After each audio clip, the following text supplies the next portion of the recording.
There is a pirate in the basement. The pirate is a metaphor, but also still a person. The basement could rightly be considered a dungeon. The pirate was placed here for numerous acts of a piratey nature, considered criminal enough for punishment by those non-pirates who decide such things. Someone said to throw away the key, but the key rests on a tarnished ring on a hook that hangs on the wall nearby. Close enough to see from behind the bars, freedom kept in sight but out of reach, left as a reminder to the prisoner. No one remembers that now on the quay side of the bars. The careful psychological design, forgotten, distilled into habit and convenience. The pirate realizes this, but withholds comment.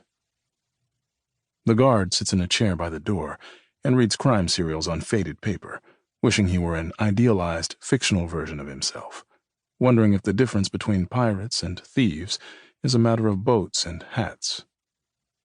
After a time, he is replaced by another guard.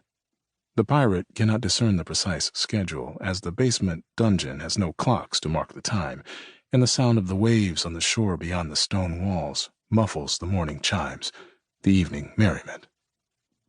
This guard is shorter and does not read. He wishes to be no one but himself. He lacks the imagination to conjure alter egos, even the imagination to empathize with the man behind the bars, the only other soul in the room beyond the mice. He pays elaborate amounts of attention to his shoes when he is not asleep. He is usually asleep. Approximately 3 hours after the short guard replaces the reading guard, a girl comes. The girl brings a plate of bread and a bowl of water, and sets them outside the pirate's cell with hands shaking so badly that half the water spills. Then she turns and scampers up the stairs.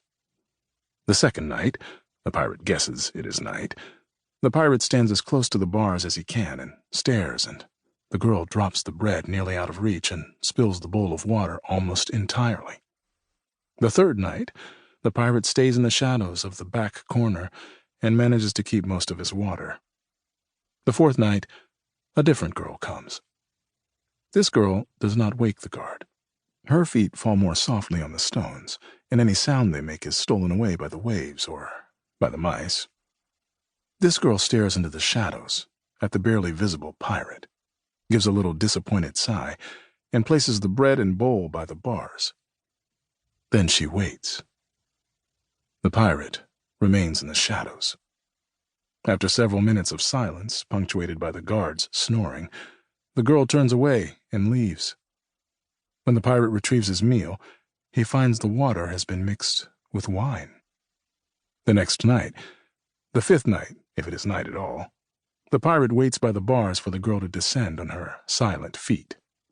Her steps halt only briefly when she sees him. The pirate stares, and the girl stares back. He holds out a hand for his bowl and his bread, but the girl places them on the ground instead, her eyes never leaving his, not allowing so much as the hem of her gown to drift into his reach. Bold, yet coy. She gives him a hint of a bow as she returns to her feet, a gentle nod of her head, a movement that reminds him of the beginning of the dance. Even a pirate can recognize the beginning of a dance. The next night, the pirate stays back from the bars, a polite distance that could be closed in a single step, and the girl comes a breath closer. Another night, and the dance continues. A step closer, a step back, a movement to the side. The next night, he holds out his hand again to accept what she offers, and this time she responds, and his fingers brush against the back of her hand. The girl begins to linger, staying longer each night, though if the guard stirs to the point of waking, she departs without a backward glance. She brings 2 bowls of wine, and they drink together in companionable silence. The guard has stopped snoring, his sleep deep and restful.